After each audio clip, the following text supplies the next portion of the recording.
I was asked by previous customers to narrate my videos instead of just leaving the video silent, and that's what I'm going to do with this one here. What I have to offer is a Mopar Performance 360 crate engine. These were available from Mopar in the catalog as a short block, and you just bolted whatever heads you wanted onto them and all the other accessories. Part number is 4876908. It's the high compression version.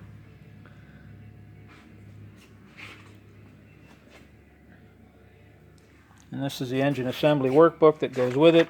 All the specs, assembly specs. When I assemble the engine, so there's no memory work involved, you get this when you purchase the engine. I'm using an Edelbrock 750 1407 carburetor, and for those that don't particularly care for the Edelbrocks, you can exchange it for a 780 Holley vacuum secondary, list 3310, or if you're running a stick behind this instead of an automatic transmission, there's a 650 double pumper, and it's a Holley 6708 list. Because of the camshaft, you don't really need a vacuum advance unit like the Mopar Performance unit has, because there's such low vacuum at idle.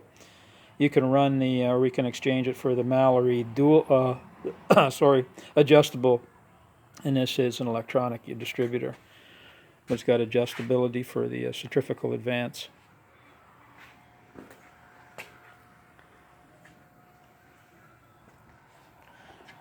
One thing I do want to point out on the test stand, this belt, V-belt, is just loose, and so sometimes it just flops around and makes a bit of a noise on the test stand.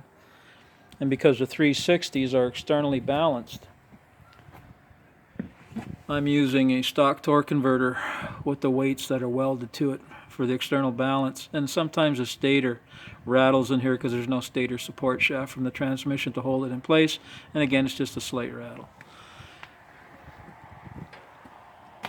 Nothing internal with the engine. I also use Mr. Gasket aluminum header gaskets, and these are reusable, but I think I've used them maybe one too many times on the test stand because I'm starting to get a leak from number 3 or number 5 cylinder here on the exhaust headers.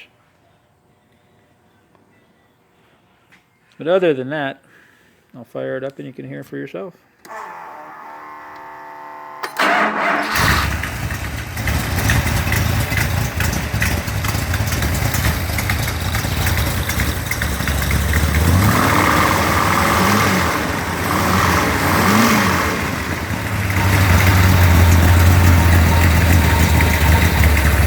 Good oil pressure.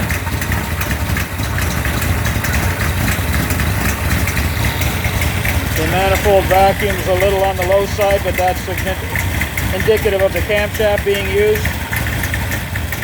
It's 248 duration at 050, which is quite aggressive. And the engine's idling around 900 RPM. We're almost up to operating temperature of 180. And this is just fuel pressure, and we're in at about 5.5 psi. As you can hear, a little bit of an exhaust snap from that header lead. The belt flops around a little bit, but it's very clean burning.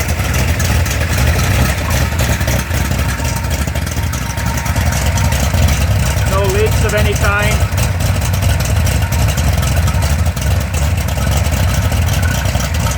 Quite a chop from the camshaft. These short blocks were great with cast iron heads. The chat rooms were filled with nonsense about using aluminum heads on them, and when you use aluminum heads on these, they were turds.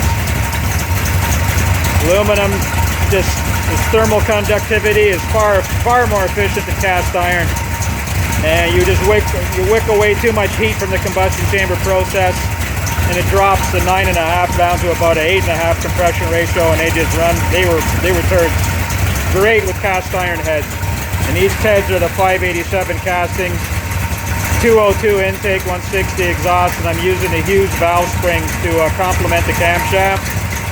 Gives me a little extra insurance. It's up to 550 lift, and I've never had problems with the huge components I've run in the past.